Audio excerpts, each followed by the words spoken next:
afternoon, and welcome to the Rotary Club of Madison. I'm Teresa Holmes, Club President. Thank you for joining us. Today's meeting is sponsored by Don Schneider on behalf of Madison Youth Choirs, and our thanks to him for his support of today's luncheon.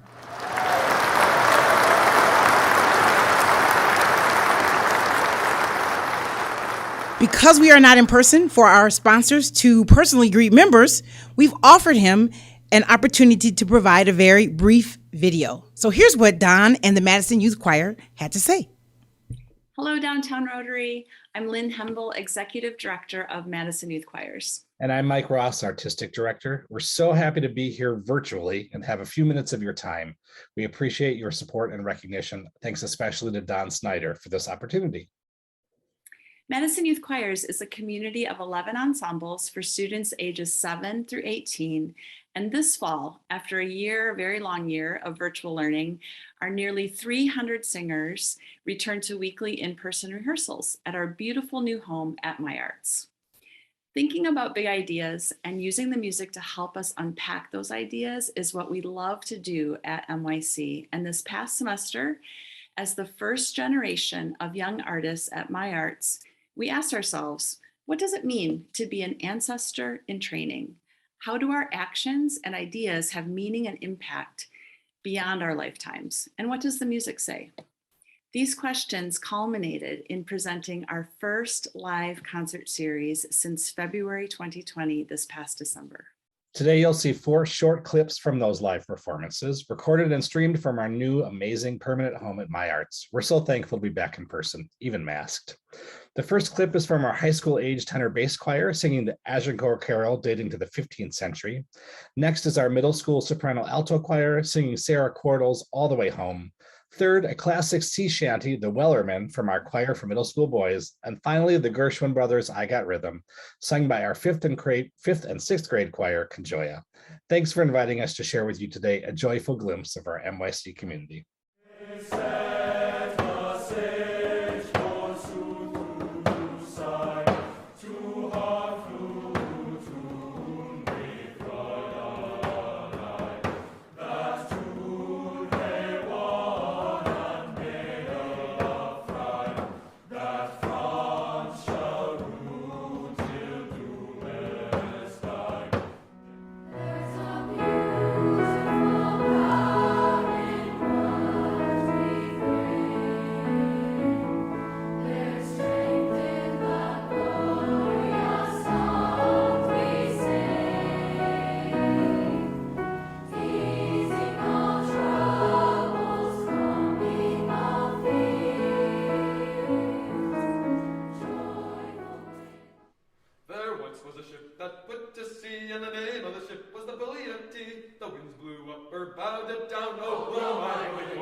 Glad you all enjoyed that.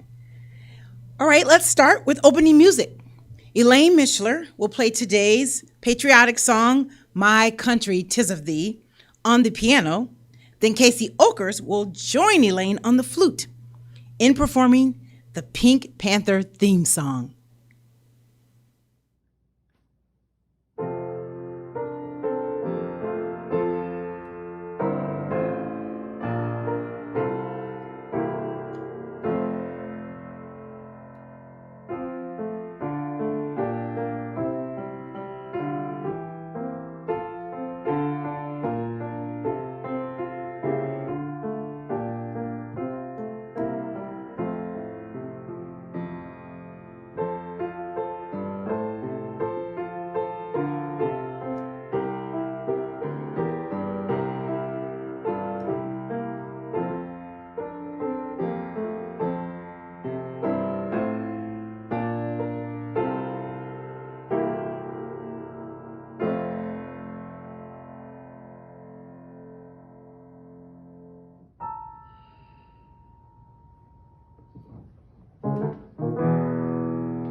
For this week's Did You Know segment, I would like to direct members' attention to our semi-annual dues billing and the fact that we require payment of dues by the end of the first month of our current 6-month period. Now remember, we are now only requiring the payment of membership dues, and members will pay for their meals when they attend the meeting.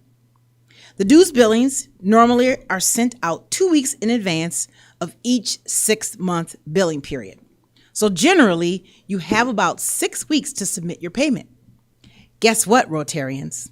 The January through June 2022 dues billing notice was emailed on December 16th and is due by Monday, January 31st. That's next Monday. The Rotary office sent a reminder last week to members who have not yet paid. If you received that email, that was your friendly reminder that you have until next Monday to pay membership dues.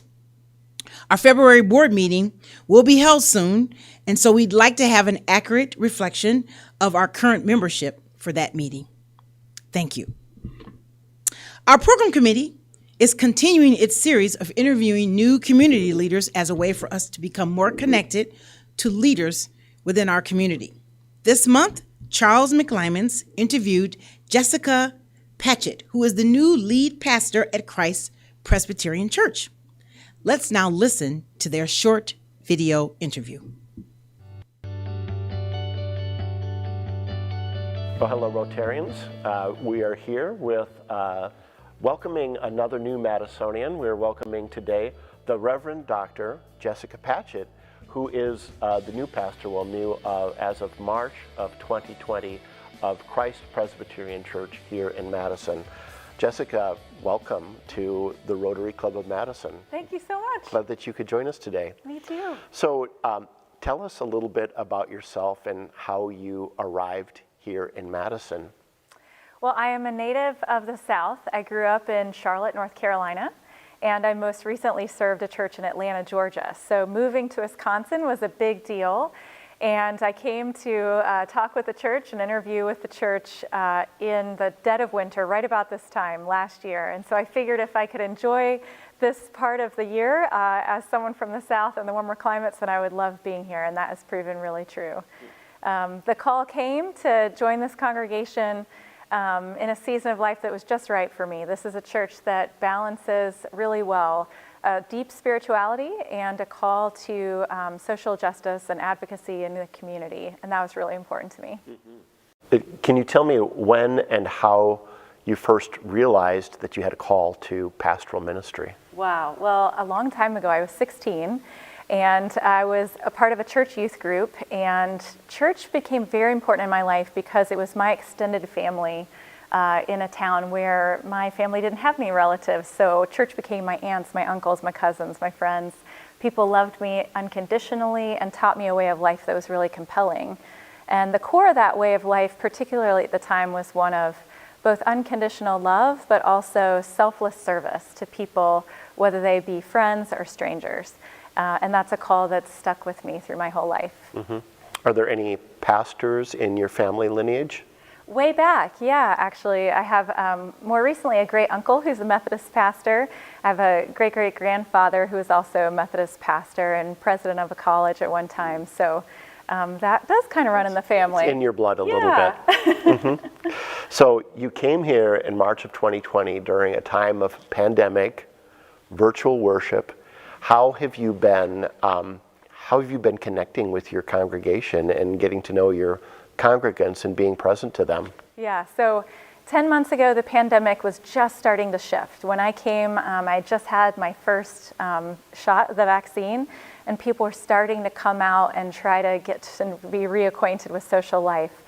So we were able to do tons of backyard conversations, walks and talks. In the first 4 months, I tried to meet 300 people through all these small venues, campfires, coffees, that kind of thing.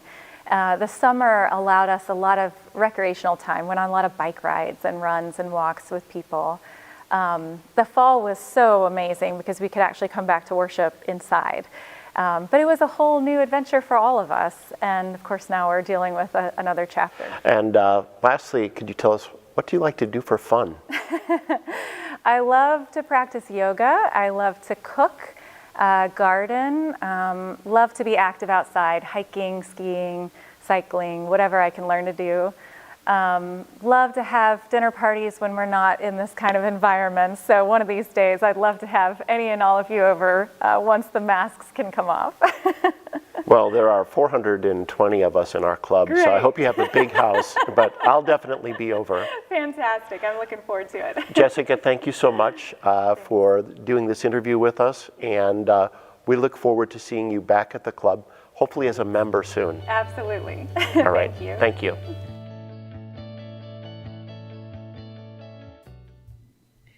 Our thanks to Neil Farbach for recording and editing that video for us.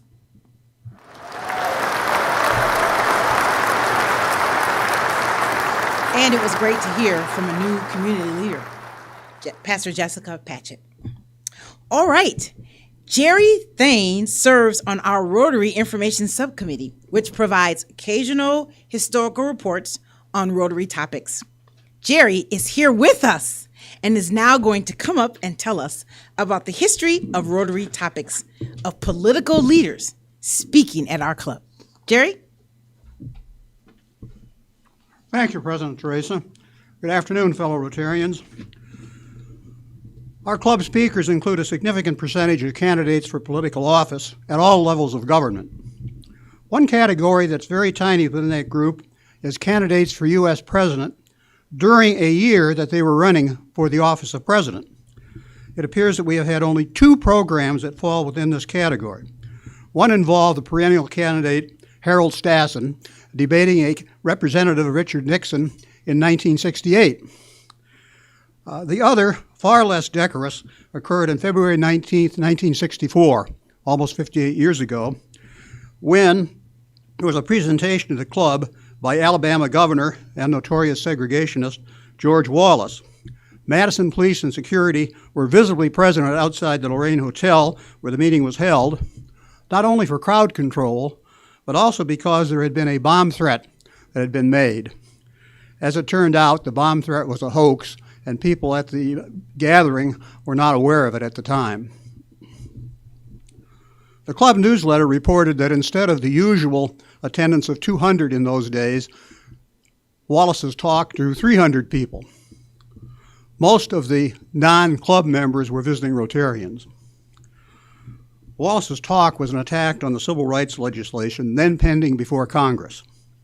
He asserted that if the legislation passed, trial by jury would be abolished in the United States, and that the country would be well on the way to, quote, thought control, end quote, by the government. He emphasized that the legislation was not limited to southern states and said that its limiting of property rights would violate the U.S. Constitution. Shortly after giving this talk, Wallace took the necessary steps to appear on the Wisconsin Democratic primary ballot as a candidate for president. He drew 34% of the vote in that primary, during the course of which he asserted that if he should ever leave Alabama, he would move to the south side of Milwaukee because he described that as the most Alabama-like place in the country outside of Alabama.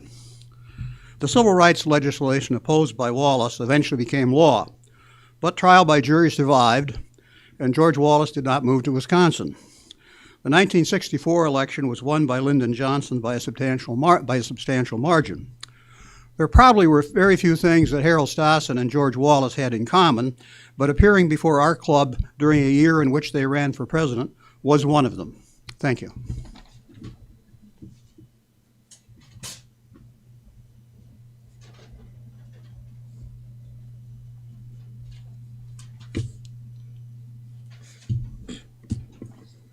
Thank you for that report, Jerry.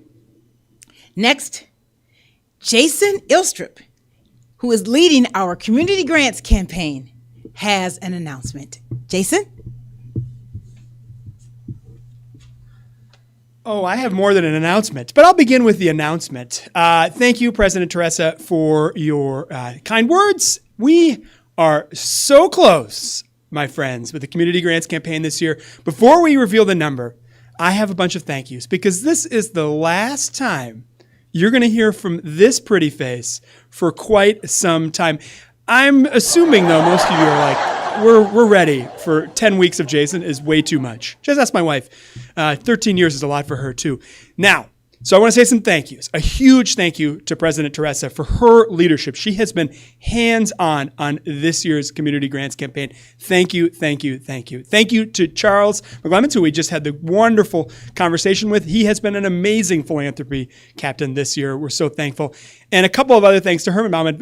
Herman has taken this by the I don't know, bull by the horns. That I was going to say reins. I don't know, mixing my metaphors and analogies here. But Herman has been amazing. And we are so thankful for all of your work. But most importantly, I want to thank each and every one of you who gave to this year's campaign. We have over 80% of you who contributed something.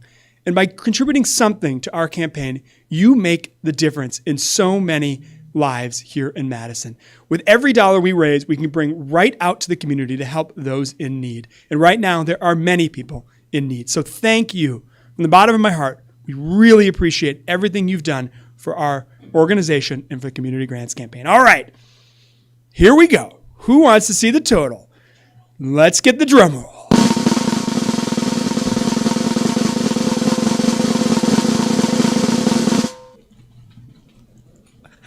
Can I stop? Is it stopped? Okay, thank you. We are at $149,087. Yes, friends, even someone that runs a downtown can do that math. That's $913 short. That means if you all just give $2 each, just over $2 each, we are going to be at our goal. 340 members have given. We are that close. So let's not fail. Let's get to $150,000. But we've got a surprise for you because we're assuming that we're going to get to $150,000. So me and the President Teresa, we are going to sing here. This is going to certainly appear on the blooper highlights because I am a terrible singer. Are we ready? Are you ready? We are ready.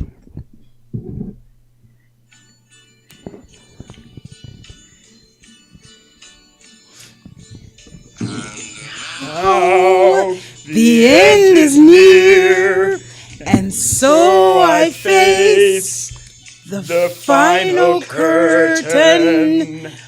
My friend, I'll make it clear. I'll state my case, of which I'm certain. I've lived a life that's full. I've traveled each and every highway and more, much more. We did it our way. Thank you, everyone. Thank you, Rotarians. You were great this year's campaign.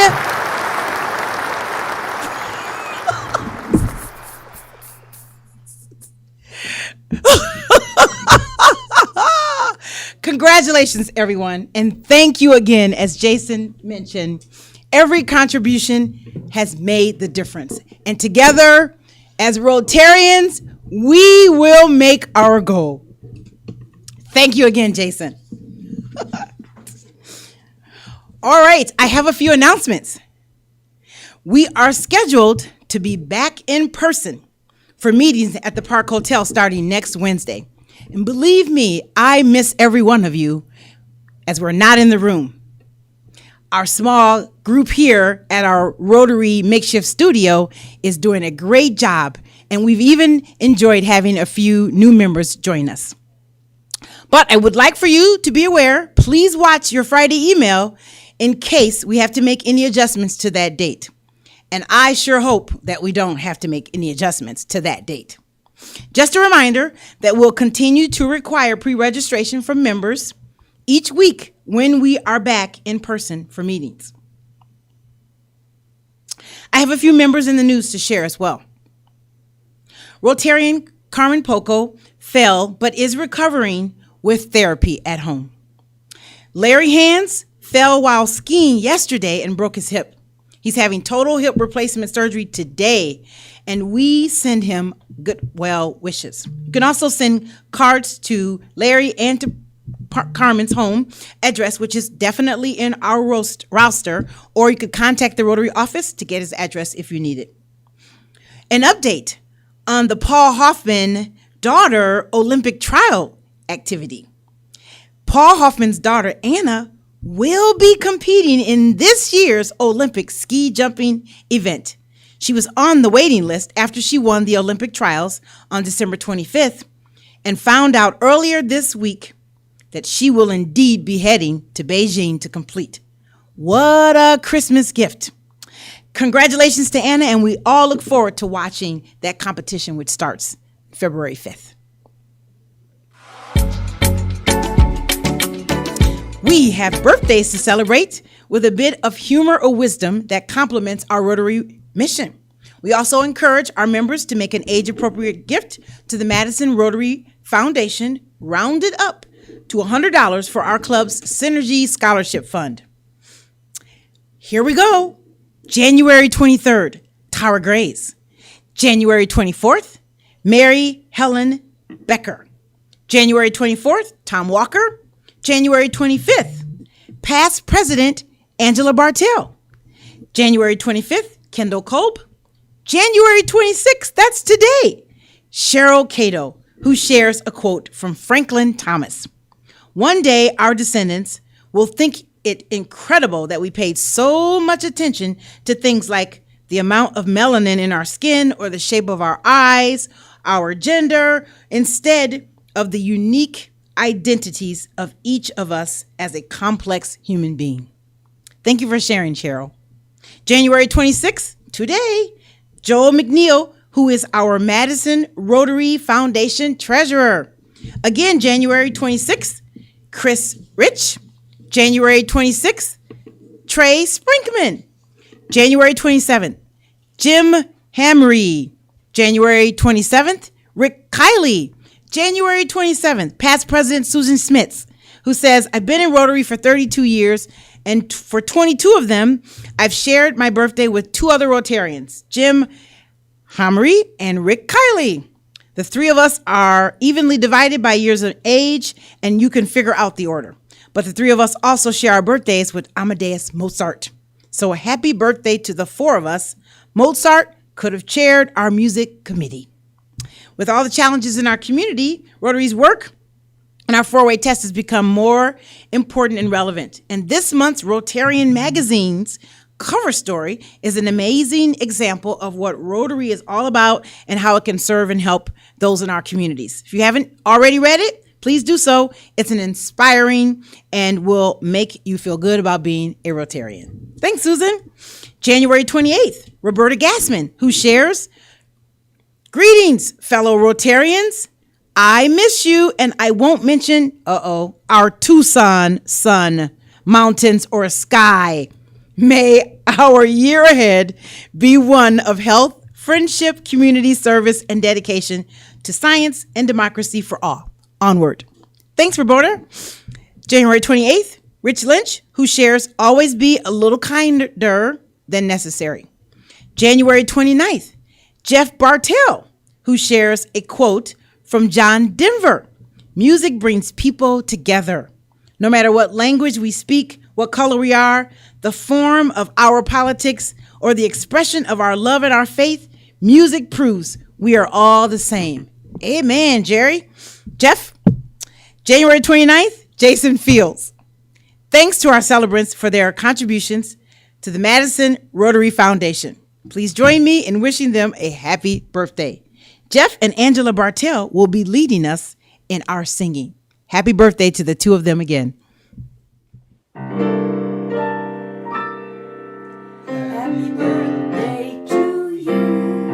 Happy birthday to you. Happy birthday, dear Rotarians.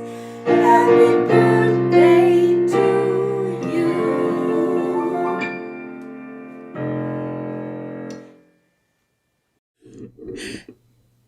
And now, Rotarians, on to our program.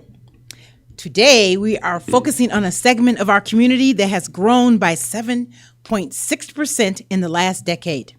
The Latinx community is now the largest of the people of color group in Wisconsin and Dane County. They are just 42,000 who live and work here in Dane County. They are our neighbors. They're an important fabric of our community and thankfully a growing number of fellow Rotarians. And by the way, today's guest speaker, I heard, will be a Rotarian soon. Yet we are all learning more about what it means to be Latino. So today, we are bringing you the first of a two-part series that will shed some light on just that, starting with the prosperity and health of Latinx residents of Dane County. Here to tell us more about the topic is Baltazar De Anda Santana, who has 11 years of experience in the nonprofit sector, and he is co-founder and executive director of the Latino Academy of Workforce Development. This is an organization whose mission is to strengthen our community through bilingual and adult education, job training, and employment programs. We look forward to your presentation, Baltazar, and we have made a contribution to the Rotary International Polio Plus Fund as a way of saying thank you for speaking to us today. So I'd like to mention as well that if you have a question for our speakers, please be sure to use the chat function in the YouTube section to ask your question. I'll be monitoring the chat and will ask questions of our speaker as time allows. Now, Rotarians, let's welcome Baltazar to our podium. Thank you.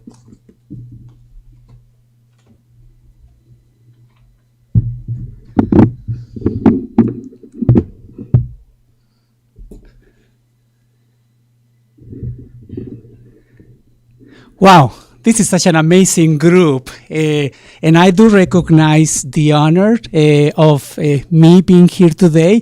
As I go into talking about this, I do want to recognize some of our friends who have texted me saying, good luck with the presentation today. Christy, Peter, Carol, Eran, thank you, Wency, Juan Jose, for all your support, and Jason, and, it's also the speakers committee. Thank you very much. We do recognize, being such an honor of being here today. So as Teresa introduced me, my name is Baltazar De Anda Santana. I'm the co-founder and executive director of the Latino Academy of Workforce Development, and I do thank you for giving me the opportunity to be here today. And we can, I'm getting used to that. So before we go into what we're going to be talking today, let me just tell you a little bit about myself. And you will say, what is he talking too much about himself? Stay with me. It has a meaning. So I was born in Mexico. I came to this country March 11 of 2000. It took me 3 days, the journey from my home state, Guadalajara, my home city, Guadalajara, to California. It took me 2 days to arrive in California. When I arrived to California, I only have $20 in my pocket.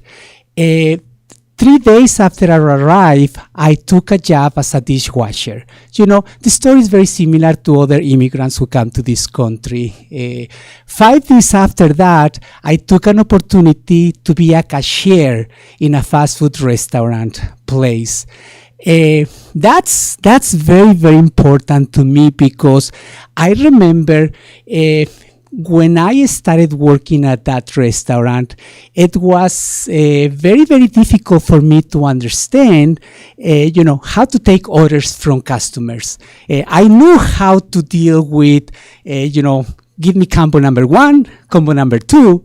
The biggest issue came when they have to make exceptions or they wanted some other additions to their order. So one day I made a huge mistake in one of the customer's orders. And he said, "Why don't you speak English?" That for me was very, very important. I remember during my break, I went outside, I cried next to the dumpsters, and I promised myself that I will try to speak English. It was a very, very important that defined who I was and who I continue being. Later on, I graduated with honors at UW-Whitewater in 2008. I was given the opportunity to co-found the Latino Academy of Workforce Development in 2011 with one reason, with one purpose, to support our students. Our students did not want just free help. They wanted to continue learning. They wanted to gain skills. They wanted to have a job. They wanted to have better lives.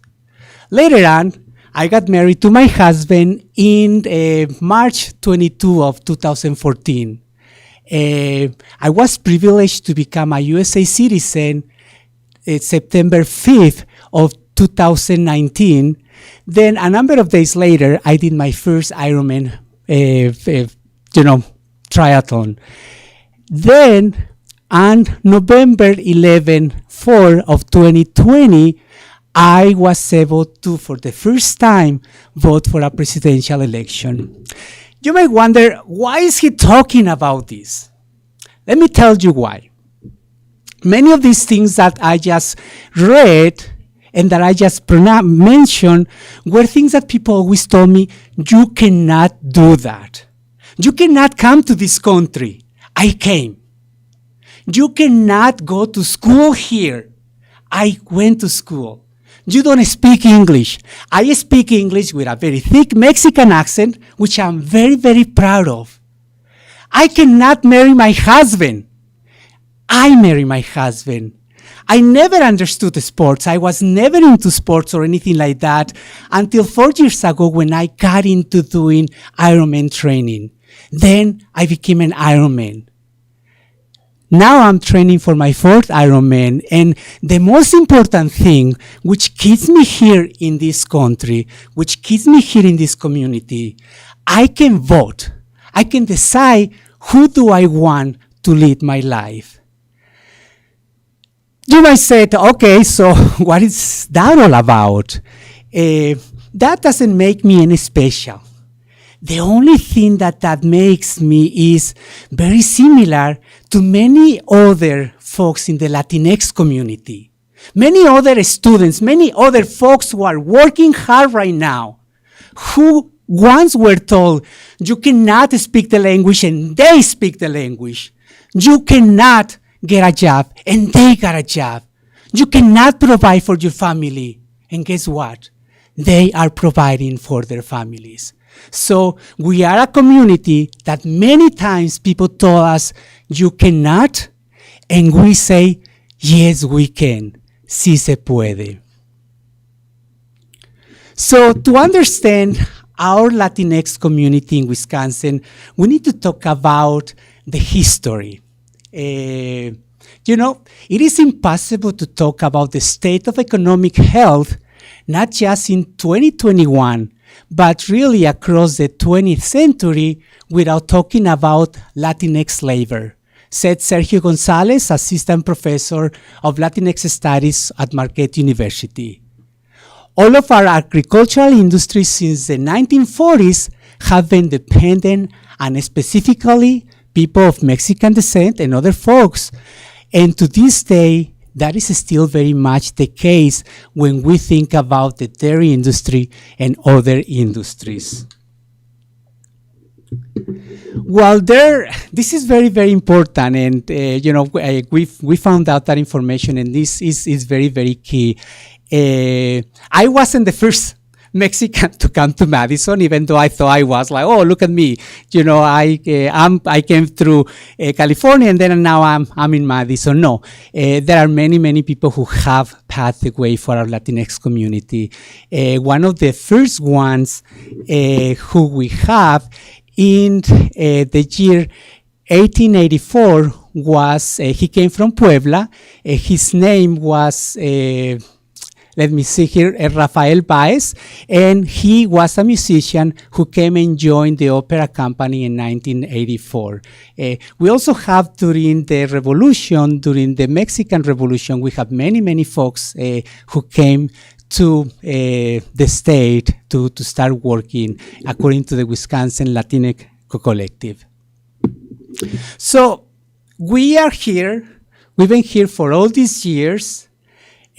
One thing that is very important for us is why aren't we counted many times? You see us working. You see us in the restaurants. You see us in businesses. You see us opening businesses, working here, working there. But yet, data has done something to us. Data keeps making us invisible. And to understand that, we need to know the difference between race. I still have an accent, between race and ethnicity. So race is usually associated with biology and linked with physical characteristics, such as skin color or hair texture. Ethnicity, on the other hand, is linked with cultural expressions and identification. And you might say, so I didn't know that this was a class about culture or ethnicity. But this is something that we need to learn as we continue moving forward with this. And why is this important? Because many times I am considered white, for instance, in the city of Madison, in Dane County, in Wisconsin. You can see, and this is just an example from the census form, they ask for race, so they give you the option to say white, or they give you other options.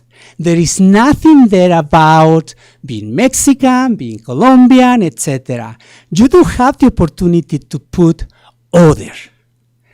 Many times, our Latinx community gets put into the other category, and I don't think that's fair. You know, we are stronger than just being a part of one category, which is other. And I'm going to show you how that affects who we are. So if you see there is the Dane County wage report by industry. So if you see into those graphs, there is always going to be white, Indian, American Indian, Asian, African American, other. Many times we are counted as part of either white or as part of other. That's one of the reasons why we become invisible. That's one of the reasons why when people think about our Latinx community, they don't include us into the conversation.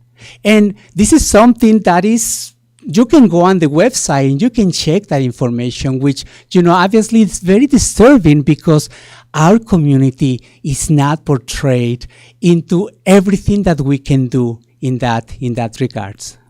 Next, I think we are excellent.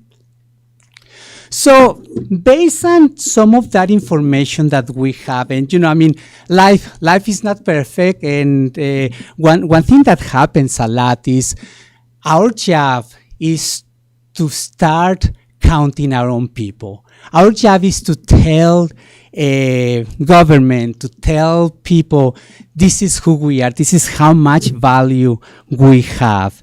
We know that according to US data website, 6.54% of the people in Dane County are Hispanic, which is around 30,000 people here. Before I continue, we cannot talk about prosperity of our Latinx community in Dane County without talking about essential workers. We all know that essential workers were very, very instrumental and continue being instrumental through COVID. While me and many of you probably start working from home, many of our essential workers sacrifice themselves, sacrifice their lives for us so we can have a better economy. And many of those essential workers were folks from the Latinx community.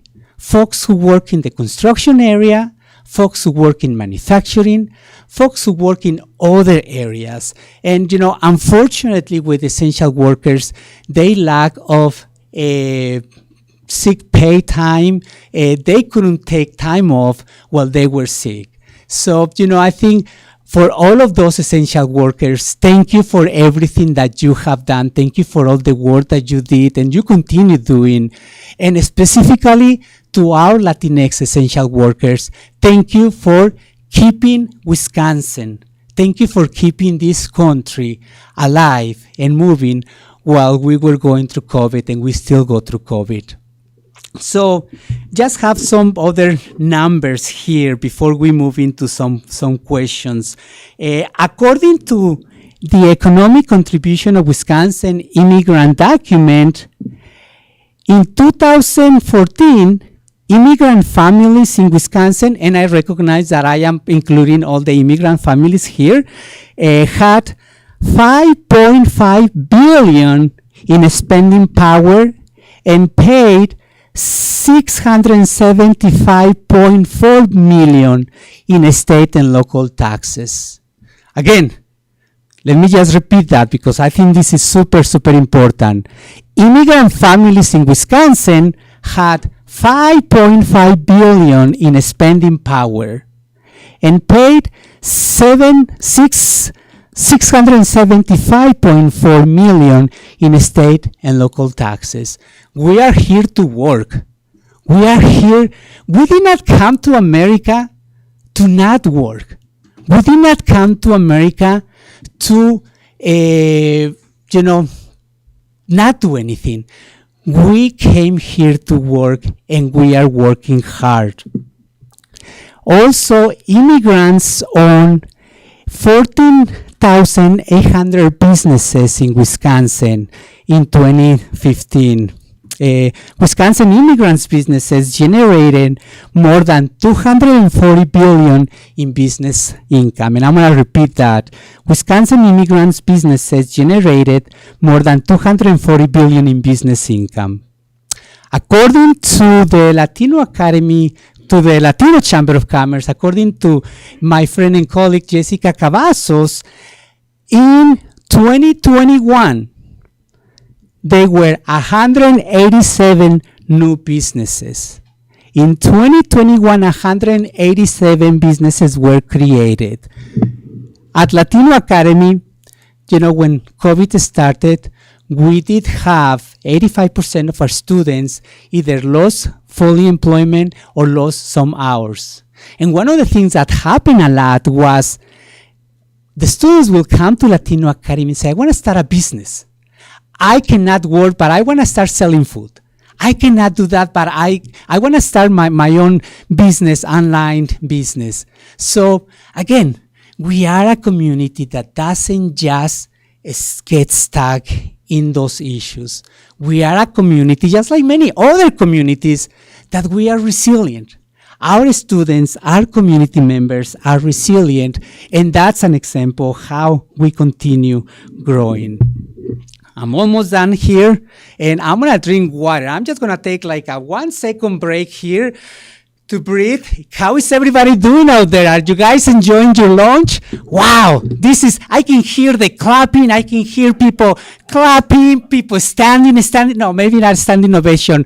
So if you're at your home, if you're at your office, take 1 second, breathe. Remember, we're talking about this not just to push it on you. We're talking about this so that you can start including us. So we are back now. Okay, no, I forgot to drink my water. Okay, excellent. So is everybody back in their chairs? How is that lunch? I think maybe somebody's eating, popcorn. Maybe someone is eating other type of food. So excellent. I'll continue with this. So what the Latino Academy is doing to support this work? We talk about the work that we continue doing. We talk about our students working hard, our community working hard. And when I say our students working hard and our community working hard, I just want to make sure that I am not saying other communities don't work hard. What I am saying is we also work hard. What I am saying is we are here. What I am saying is we want a piece of our pie. and we deserve that. So Latino Academy's mission, as Teresa mentioned, so we teach computers, we provide all that support, but the most important is we support the advancement opportunities to ensure that individuals and families thrive socially, economically, and civically. And the reason why I did not repeat that is because I'm going to repeat that at the end. Our driver purpose is workforce development. We are here in Dane County. We are here in Madison to be able to provide opportunities so our students can advance in their education, so our students can advance in their employment, so our students can have not family-sustaining wages. That's not enough. I don't need to have a family-sustaining wage. I need for our families to have wages that will help them to have options, to live comfortable. We don't want, imagine if I just have a wage that is going to sustain me. I may fall. We don't want our families to fall. We want our families to be able to enjoy everything that every Rotarian is enjoying. I want our families to enjoy everything that I can enjoy as well. This is the programming that we provide at Latino Academy: education, employment and training, and leadership and wellness. We provide GED in Spanish, English as a second language. I always tell the students with a thick Mexican accent, learn English. Because let me tell you, if I wasn't able to speak English right now, I couldn't be here. So in order for us to be welcome, there is also some of the things that we need to do in that regard. Employment and training, we have 3 areas that we specialize: transportation, manufacturing, and construction. Very important skills. We are not looking into finding employment for our students that pay less than $15 an hour. We can't. I cannot have a face if a student come to me and said, can you please help me to find a job? And I tell the student, oh yes, go to this company that are paying $11 an hour. That's not fair. That's not human. Our students and everybody in the community deserve good wages. Leadership and wellness, that's the other area.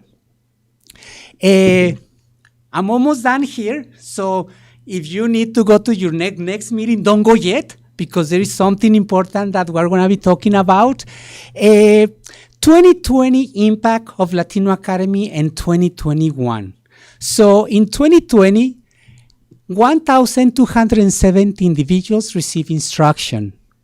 In 2021, 2,209. What does that tell you? People want to learn. People want to gain skills. People want to work hard so they can get the good jobs. Also, in 2020, we provided 3,807 hours of instruction. 2021, 5,870 hours of instruction. The last part that I'm going to mention is 60 participants joined the workforce at $15 plus hour. 16 hours. I don't, maybe I need to go back to take some ESL classes or some reading classes here. And for some of you who do not know what the heck is going on here, is because I'm trying to read the slides that are like 10 meters away from here. So anyway, so 60 participants joined the workforce at $15 per hour plus benefit. That's in 2020. 2021, we have a total of 77 participants who were able to make that money. Is that enough? No. And I am the number one who said, those are good numbers, those are not the best numbers. We need to do more. We need to push that $15 an hour wage. Why not 17? Why not 20? 25? 30? Again, we need to fight to make sure that our students, our community members, get the funding, get the the funds that they need so they can prosper, they can advance. Because let me tell you, they are ready. If you tell a student, if you come and get CDL and you'll get $25 an hour, they are ready. One thing that I just want to mention is that we don't do this work alone. You know, we have the support of the City of Madison, United Way, the State of Wisconsin, Dane County, and many foundations who keep supporting us. So, what's happening next?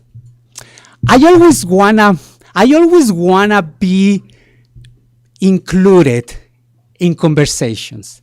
I always want us to be part of the big conversation. So Latino Academy is moving to our new headquarters in downtown, next to the Boys and Girls Club offices. So we thank them for helping us with all of that. We are moving. We are still going to be with our students, obviously, but you're going to see students coming to downtown. You are going to see students, community folks who look like me, coming to downtown to get education, to get training. Latino Academy, we just got established as our own nonprofit. This is actually my first speech as an executive director of the Latino Academy Workforce Development. And as I was getting ready for this, I kept telling myself, just be who you are. Because that's, you know, I think that's who our community is. We are gonna be we are the newest Latinx-led organization in Dane County and South Central Wisconsin. We are joining Centro Hispano. We're joining the Latino Chamber of Commerce. We're joining the Unidos Against Domestic Violence. Again, with the purpose that we need to have more services for our students and for our community. And before I finish, I just want to challenge you all to do the following. I want to challenge you to welcome people who look like me. I want to challenge you to bring us into the conversation. I want to challenge you to fight for policies that support folks who do not have voice, folks who maybe English is not their first language. I want you to come and partner with Latino Academy so we can continue the work to ensure that individuals and families thrive socially, economically, and civically. Because who doesn't want a better place to live? We want a great Dane County, not just from one segment of the community. We want it for all. Thank you.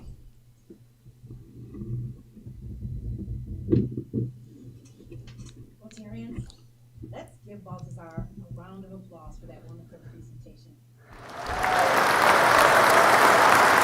I can hear it.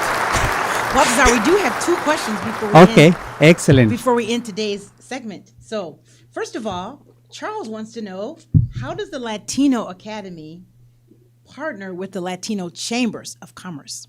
So we work hand to hand. You know, we couldn't do, we could not do the work without moving forward. And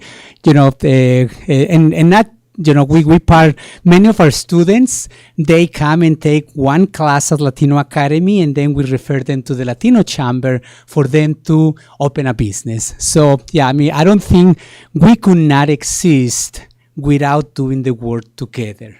You know, and I think as we continue moving forward, that's what we're going to continue doing. Yeah, very, very excited. You know, as a matter of fact, you know, all of the folks who work in the different chambers work directly with the Latino Academy. Thank you, Baltazar. Next question: what is the Latino Chambers or the Latino Academy's most successful program, and why? So, as of right now, will be our CDL program, because we put folks in employment opportunities that pay not just $15, not $20, $22, $25 an hour, plus benefits. We have a great partnership with many industries. For instance, the highway department. We put folks there in employment, where folks can then have 4 weeks vacation where they can have all these benefits. Again, it's not about the program, it's about where do our students get placed so they can be successful. Last question.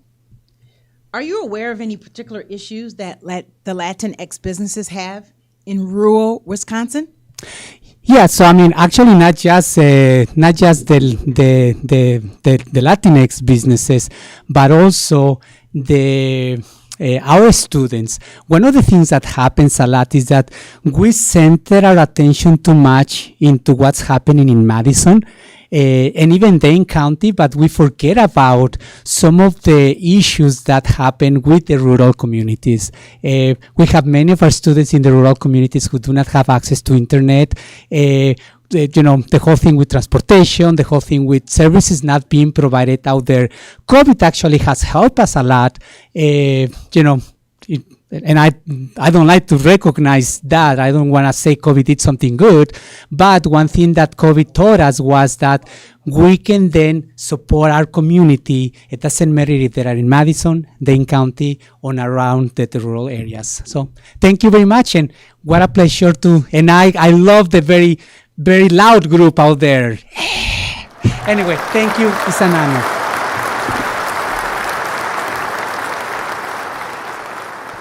All right, Rotarians. Before I adjourn today's meeting, I am sure you stayed online long enough to know, did we actually make the campaign goal? Jason Ilstrup, come on up here. We are announcing. Do we have a drum roll? Okay, no drum roll. We'll make our own drum roll. We made the goal, everyone!